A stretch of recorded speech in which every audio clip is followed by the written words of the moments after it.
I listen to a lot of music, like a lot. I have a huge passion for listening to new music and just expanding the horizons of what I listen to. Did that make sense? I don't know if that makes any sense. And I have such a love for music that I finally decided, you know what? I may as well just start making content. Whether people watch this or not, I have no idea. But I love music so much and I just want to share what I listen to and what some of my favorite music is with whoever wants to watch it. So welcome to this brand new channel where I will be doing a wide range of content. But because this is kind of the first official video on the channel, I figured maybe you can get to know me and a little bit of my music taste with 5 albums that I feel like influenced my music taste the most through the years and had the biggest impact on me. As always, there's got to be some honorable mentions thrown in here, right? So just missing out. This doesn't mean that these albums are like any worse than the five albums that I chose as the most influential. I don't know. This was tough, okay? This was tough. So there's some honorable mentions. Like I said, it doesn't mean they're worse. But first up, we have Hot Fuss by The Killers. Obviously, an absolutely amazing album.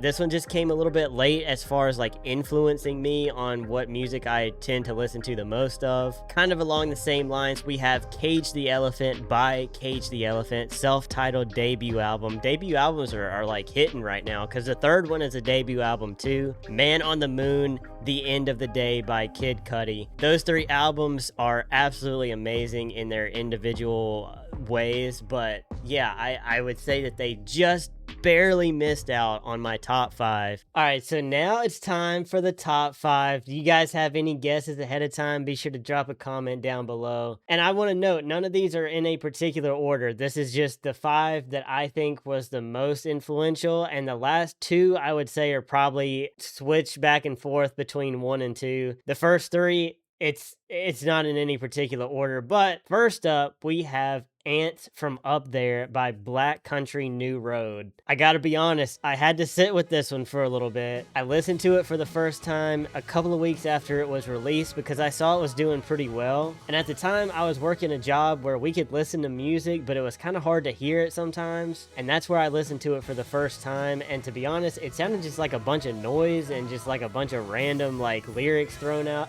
everywhere. The exception to that was the last song, which comes in at a whopping 12 minutes and 37 seconds. This song is basically like 3 in 1. It is an absolute journey of a song, just kind of like the album is overall. That song kind of caught my attention. All right, I'll be honest, I went back and listened to it a second time. Still wasn't vibing with it, but I gave it yet another chance. And finally on the 3rd try, it clicked. I got it finally for the first time because I had never really listened to any music like this before. And it brought out a lot of emotion within me. I kind of needed this album when it first dropped. I was going through a lot of life changes at the time, and even though this album is hurtful at times, it somehow kind of gave me a little bit of peace, and it is definitely a record that I'll be playing for the rest of my life. All right, second on the list, we have AM by Arctic Monkeys. Now, I know you're probably seeing this and you're either one of 2 people. Either you think I'm a bandwagon fan, or you're saying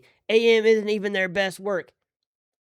Keep in mind, I'm not ranking here. I'm also not saying that this is their best work. But as far as what influenced me to try other music, this was a huge, huge reason why I started listening to alternative indie type of music. I remember listening to Do I Want to Know with my cousin for the first time, and I was like, this song rules, this band rules, and it piques my interest in not only Arctic Monkeys, but other bands that sound like them. It is definitely a no-skip album for me, and even though the hits are really good, I really like them, the deep cuts on this album are, in my opinion, where it really shines. So I highly suggest going through, listening to the full thing.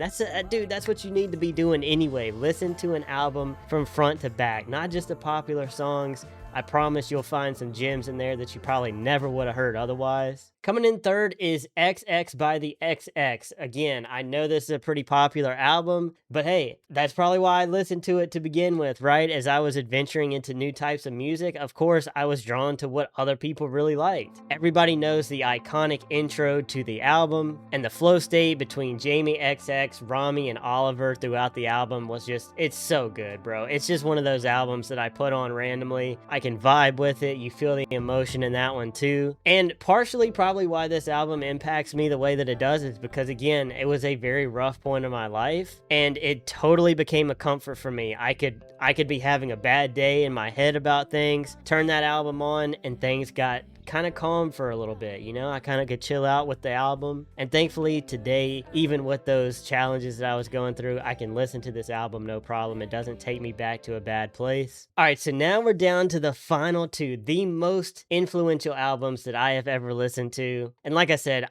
there's no way I could actually pick which one of these was the more influential over the other. But the first one is 2014 Forest Hills Drive by J. Cole. Just like with Ants from Up There, it took me a few listens with this album, but let's reverse a little bit before that. I had never really grown up listening to rap. It was something I always wanted to get into, but I just never really listened to it that much. So I had been through Juice WRLD, Kendrick, JID, Kid Cudi. I'd been through their discographies, other rappers as well. I finally got to J. Cole. He's a North Carolina guy, so I was stoked to get there, finally. I knew he was a huge artist, and I also knew this was the album that helped kind of just explode his career. And like I said, it took a few listens for this one to make sense for me and for me to really get into it and really like understand why this was such an important album. But finally, on the second or third listen, I heard Love Yours, which is one of my most like treasured songs of all time, and everything from that point just clicked for me. I went back immediately and listened to the whole thing over again. I loved it. I listened to the rest of J. Cole's discography. He instantly became my favorite rapper, and I was honored to be able to go to night one of the Fall Off tour here in Charlotte. Ladies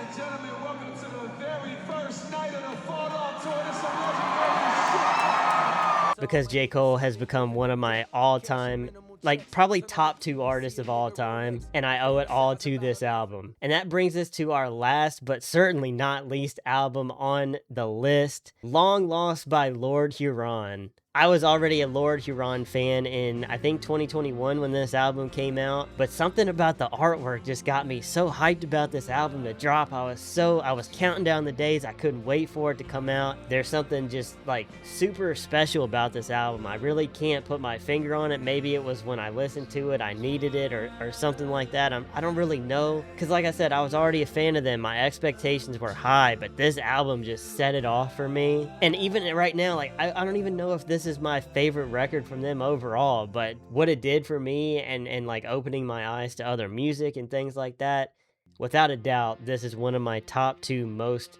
influential albums to me personally, and they are still without a doubt my favorite band, and I owe a lot of that to this album. But there you go. Now you get a little behind the scenes of some of the music that kind of helps shape who